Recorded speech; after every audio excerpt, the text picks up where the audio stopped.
오늘의 세계대전. 1941년 12월 07일 오늘 진주만 공습.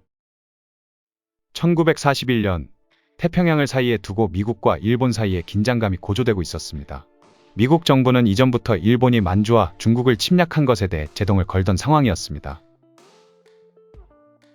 그런데 일본이 프랑스령 인도차이나에 군대를 진주시키고 동남아까지 확장할 기세를 보이자 영국, 중국, 네덜란드와 함께 일본의 전략 물자 수출을 금지하는 이른바 금수 조치를 했고, 여기엔 중요한 석유도 포함됐습니다. 미국으로부터 석유의 80%를 수입하던 일본에게는 치명적인 조치였습니다.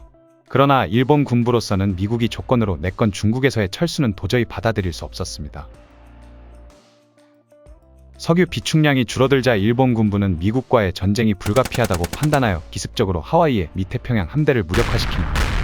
재빨리 동남아 일대의 유전 및 자원지대를 점령하고 협상을 통해 이득을 얻으려는 계획을 세웁니다. 이를 위해 일본 해군은 타란토 공습을 철저히 연구하여 항공모함 위주로 공격부대를 정한 후 철저하게 보안을 유지해 미국이 자신들의 군사 행동을 눈치채지 못하게 했습니다.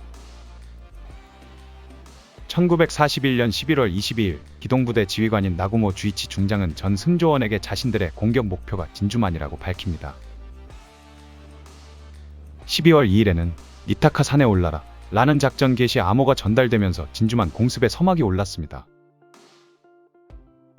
5일 후인 12월 7일 오늘 새벽 일본 해군은 진주만 북서 방향 370km 지점까지 도달합니다. 그런데 미 항모들이 진주만에 없다는 보고가 들어왔습니다.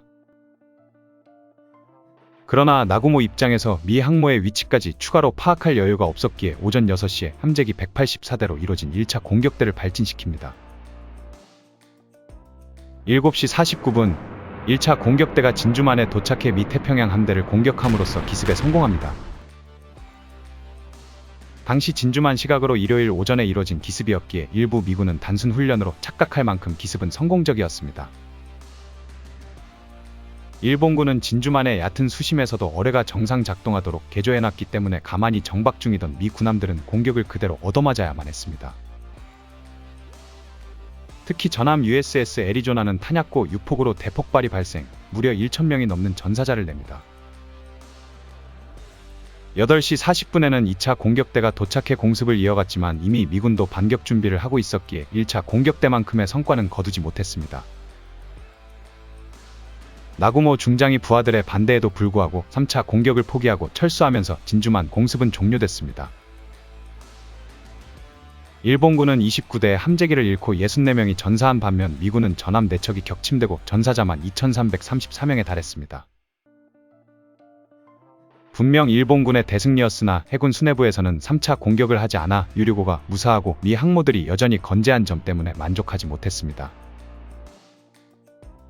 미국은 일본의 적대적 행위의 신호를 감지했고 공습 당일에도 일본 잠수함 납포하고 일본 공격대를 레이더에서 포착하는 등 이상 징후를 발견했음에도 결국 기습을 허용해 큰 피해를 입었습니다. 외교적으로도 일본은 제대로 된 선전포고 없이 기습을 한 꼴이 돼 미국의 분노를 샀습니다. 루즈벨트는 다음날 의회에 출석해 그 유명한 치욕의 날 연설을 하여 대일 선전포고 통과를 촉구했고 상원 만장일치, 하원 반대표 이를 제외한 압도적 찬성으로 통과됐습니다. 그리고 미국의 국력은 전쟁 수행에 총동원되기 시작합니다. 그래도 일단은 시간이 필요했습니다. 미 항모들은 건재했지만 전체적인 전력은 일본 해군이 우위였습니다. 그리고 일본은 바로 동남아 점령을 위한 남방작전을 시작하면서 본격적으로 태평양 전쟁이 시작됐습니다.